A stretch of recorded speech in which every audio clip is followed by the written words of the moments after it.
अंग्रेजी का एक मशहूर मुहावरा है, love him hate him but you can't ignore him. यानी आप किसी शख्स को पसंद कर सकते हैं, उससे चिढ़ सकते हैं, लेकिन उसे नजरअंदाज नहीं कर सकते। झारखंड की राजनीति और खासकर कांग्रेस के कुनबे में अगर यह लाइन किसी एक चेहरे पर सबसे फिट बैठती है तो वह है योगेंद्र साव। एक बेबाक लेकिन विवादित चेहरा, जिसे अनुशासन का सबक पढ़ाते हुए पार्टी ने 3 साल के लिए चौखट से बाहर का रास्ता दिखा दिया था, मगर महज 3 महीने के भीतर पार्टी ने पूरी गर्मजोशी के साथ उनकी घर वापसी करा दी।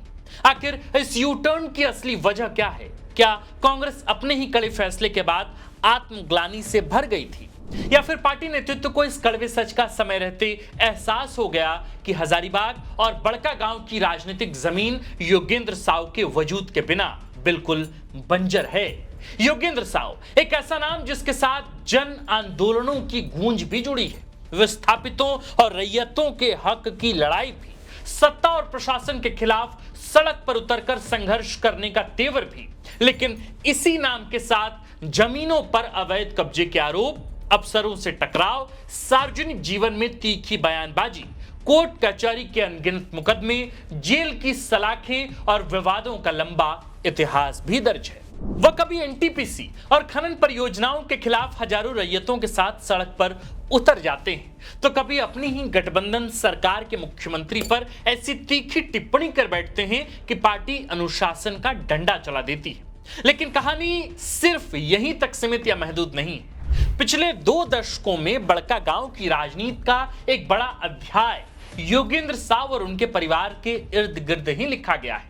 खुद विधायक और मंत्री रहे, फिर पत्नी निर्मला देवी विधायक बनी और आज बेटी अंबा प्रसाद कांग्रेस की राष्ट्रीय सचिव हैं। यानी एक ऐसा राजनीतिक परिवार जिसके पास मजबूत जनाधार भी है और विवादों का लंबा इतिहास भी। तो सवाल दरअसल यह है कि क्या कांग्रेस ने राजनीतिक मजबूरी में योगेंद्र साव की वापसी कराई? क्या संगठनात्मक अनुशासन पर चुनावी गणित भारी पड़ गया? और आखिर योगेंद्र साव की असली पहचान क्या है? जनता के हक के लिए लड़ने वाले जननेता, या फिर विवादों से घिरे एक ऐसे राजनेता जिन पर राय कभी एक जैसी नहीं हो सकती? इससे पहले की वीडियो की शुरुआत हो, नमस्कार, प्रणाम, जोहार स्वीकार कीजिए। हमारा नाम आकाश आनंद है और आप देखना शुरू कर चुके हैं द फोर्थ पिलर .लाइव। आज के इस वीडियो रिपोर्ट में हम योगेंद्र साव की अच्छी बुरी शख्सियत, उनकी सियासी ताकत और उनसे जुड़े विवादों की कहानी की हर परत खोलकर आपके सामने रखते हैं।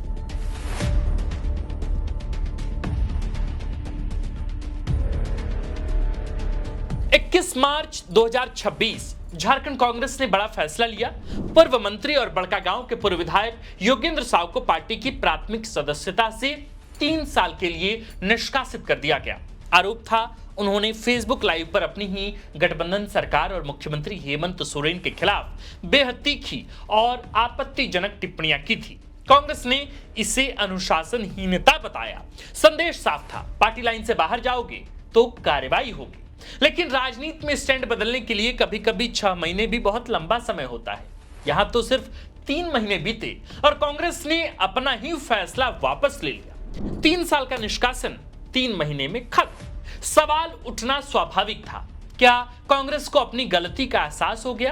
क्या योगेंद्र साव ने माफी मांग ली, या फिर पार्टी को एहसास हुआ कि संगठनात्मक फैसले कागज पर लिए जा सकते हैं लेकिन चुनाव जमीन पर लड़े जाते हैं? दरअसल हजारीबाग, खासकर बड़का गांव इलाके में योगेंद्र साव आज भी कांग्रेस का सबसे प्रभावशाली चेहरा माने जाते हैं। वह उस इलाके में सिर्फ एक नेता नहीं, एक राजनीतिक नेटवर्क है। ऐसा नेटवर्क जिसे एक आदेश से खत्म नहीं किया जा सकता। यही वजह है कि जिन पर 3 साल का प्रतिबंध लगाया गया था, उन्हें 3 महीने बाद फिर उसी पार्टी ने गले लगा लिया। यहीं से एक और सवाल पैदा होता है, एक और सवाल खड़ा होता है, योगेंद्र साव आखिर इतने जरूरी क्यों हैं?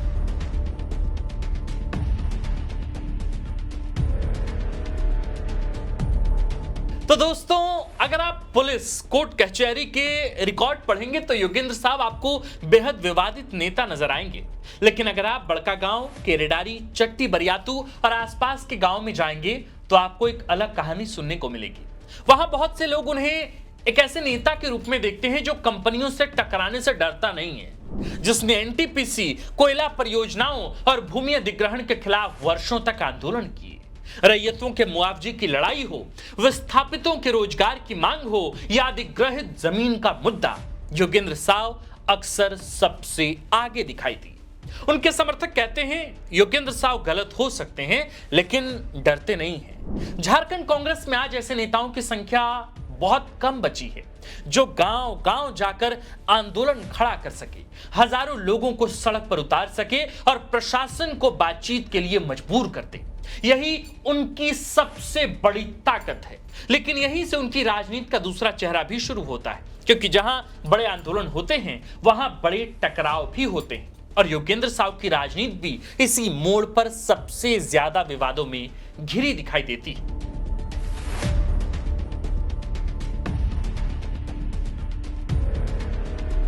लेकिन योगेंद्र साव की कहानी का दूसरा पहलू भी उतना ही बड़ा है। अगर उनके समर्थक उन्हें विस्थापितों और रैयतों का नेता कहते हैं तो उनके आलोचक उन्हें विवादों का अस्थायी किरदार बताते हैं। योगेंद्र साव के राजनीतिक सफर ने शायद ही ऐसा कोई दौर देखा हो जब वे किसी न किसी विवाद, आंदोलन, मुकदमे या कानूनी लड़ाई के केंद्र में न रहे हों। उनके खिलाफ वर्षों से कई आपराधिक मामले दर्ज होते रहे हैं। 2016 के चर्चित कफन आंदोलन के दौरान हुई हिंसा के मामले में उन्हें और उनकी पत्नी निर्मला देवी को सजा भी सुनाई गई। इसी कारण लंबे समय तक उनके चुनाव लड़ने पर भी कानूनी अड़चने रही। इसके पहले 2014 में एक और बड़ा विवाद सामने आया। उस समय वे राज्य सरकार में मंत्री हुआ करते थे। उन पर झारखंड टाइगर नाम से समानांतर उग्रवादी संगठन चलाने का आरोप भी लगा। मामला इतना गंभीर था कि उन्हें दिल्ली से गिरफ्तार किया गया और अंततः मंत्री पद से इस्तीफा देना पड़ा। हालांकि योगेंद्र साव लगातार इन आरोपों को राजनीतिक साजिश बताते रहे। उनकी राजनीति का एक और चर्चित पहलू है कई बार बेहद आक्रामक और अमर्यादित भाषा।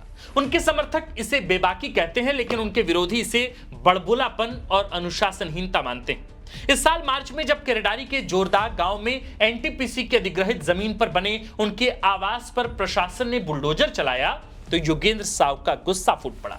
उन्होंने फेसबुक लाइव के जरिए मुख्यमंत्री हेमंत सोरेन और राज्य सरकार पर बेहद तीखे हमले किए। इसके पहले कंपनियों के अफसरों के खिलाफ गाली गलौज करते हुए उनका वीडियो भी वायरल हुआ। कांग्रेस नेतृत्व ने इसे गठबंधन धर्म और पार्टी अनुशासन के खिलाफ माना और उन्हें 3 साल के लिए पार्टी से निष्कासित कर दिया। लेकिन राजनीति की विडंबना देखिए ना, जिस बयान की वजह से उन्हें पार्टी से बाहर किया गया, महज 3 महीने बाद उसी पार्टी ने उन्हें वापस बुला लिया। यह योगेंद्र साव की राजनीति के विरोधाभास का सबसे बड़ा उदाहरण है। सवाल सिर्फ इतना नहीं है कि योगेंद्र साव विवादित क्यों हैं, बड़ा सवाल यह है कि इतने विवादों के बावजूद उनकी राजनीतिक हैसियत आखिर बनी कैसे रही। आखिर ऐसा क्या है कि कांग्रेस भी उन्हें लंबे समय तक नजरअंदाज नहीं कर पाती। इस सवाल का जवाब सिर्फ योगेंद्र साव की व्यक्तिगत राजनीति में नहीं बल्कि साव परिवार के दूसरे राजनीतिक किरदारों से भी जुड़ा है। आइए अब समझते हैं कि बड़कागांव की राजनीति में इस परिवार की पकड़ आखिर इतनी मजबूत कैसे बनी।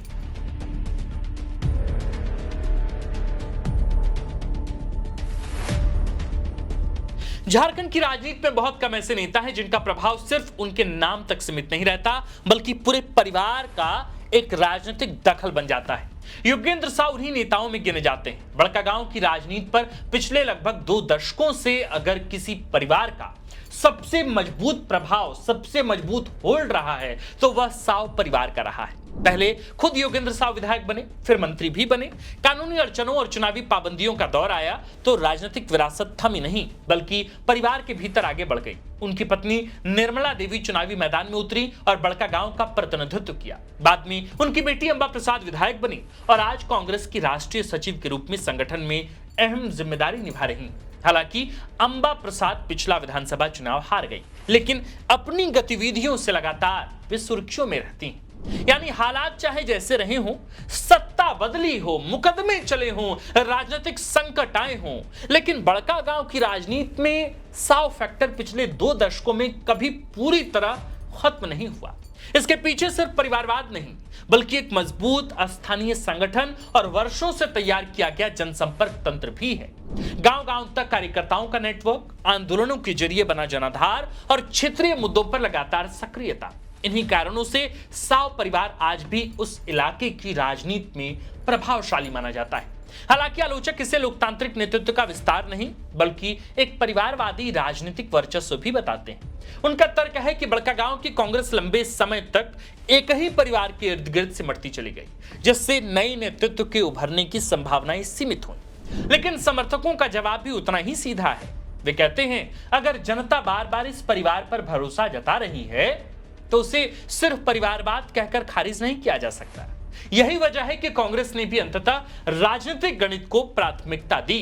पार्टी जानती है कि बड़कागांव में चुनाव सिर्फ कांग्रेस का नहीं होता, वहां मुकाबला अक्सर योगेंद्र साव एंड फैमिली बनाम बाकी सबका बन जाता है। शायद यही कारण है कि जिस नेता को पार्टी ने अनुशासन के नाम पर बाहर का रास्ता दिखाया था, उसी नेता की वापसी के लिए 3 महीने भी इंतजार नहीं किया गया।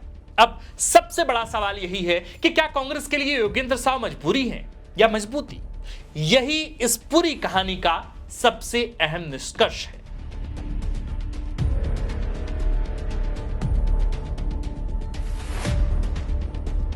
तो आखिर कांग्रेस ने 3 साल का निष्कासन सिर्फ 3 महीने में क्यों वापस ले लिया? इस सवाल का जवाब शायद योगेंद्र साव के व्यक्तित्व में ही छिपा है। योगेंद्र साव नेताओं में नहीं है जिनकी राजनीति सिर्फ पीसी यानी कि press conference, social media post या विधानसभा के भाषणों तक सीमित हो। उनकी राजनीति सड़क पर दिखती है, आंदोलन में दिखती है, टकराव में दिखती है। यही वजह है कि समर्थकों के लिए वे जनता के नेता हैं, जननेता हैं, जबकि विरोधियों के लिए विवादों के नेता। यही उनका सबसे बड़ा राजनीतिक विरोधाभास भी है। उनके नाम के साथ जमीन आंदोलन भी जुड़ा है, तो जमीन पर अवैध कब्जे से जुड़े कई विवाद भी, रैयतों की लड़ाई भी जुड़ी है, तो मुकदमे और जेल भी, बेबाकी भी जुड़ी है, तो अनुशासनहीनता के आरोप भी। लेकिन इन सब के बावजूद एक सच से इनकार करना मुश्किल है। झारखंड कांग्रेस के पास आज ऐसे नेताओं की संख्या बहुत कम है जिनकी ऐसी जमीनी पकड़ हो और जो हजारों लोगों को सड़क पर उतारने की क्षमता रखते हैं। शायद इसी राजनीतिक हकीकत ने कांग्रेस को अपना फैसला बदलने पर मजबूर कर दिया। इसलिए योगेंद्र साव की वापसी सिर्फ एक नेता की वापसी नहीं, यह कांग्रेस का एक राजनीतिक संदेश भी है कि चुनावी राजनीति में कई बार संगठनात्मक अनुशासन से ज्यादा महत्व जनाधार का होता है। अब देखना दिलचस्प होगा कि क्या योगेंद्र साव की वापसी से कांग्रेस को संगठनात्मक मजबूती मिलेगी या फिर भविष्य में उनकी विवादित शैली पार्टी के लिए नई मुश्किलें खड़ी करेगी। आपकी नजर में योगेंद्र साव क्या है? जनता के लिए लड़ने वाले जुझारू नेता या विवादों में घिरे ऐसे राजनेता जिनकी राजनीति टकराव पर टिकी है? अपनी राय हमें कमेंट बॉक्स में जरूर बताइएगा। अगर आपको ऐसी तथ्यपरक और गहराई वाली राजनीतिक विश्लेषणात्मक रिपोर्ट पसंद आती है तो आप हमारे चैनल को लाइक, शेयर और सब्सक्राइब करना ना भूलिएगा। बाकी आप देख रहे थे द फोर्थ पिलर। हमारा नाम आकाश आनंद है, कैमरे के पीछे है अमन और इस कंटेंट रिसर्च स्क्रिप्ट को लिखा है झारखंड के वरिष्ठ पत्रकार व रांची प्रेस क्लब के प्रेसिडेंट शंभुनाथ चौधरी सर ने। शुक्रिया।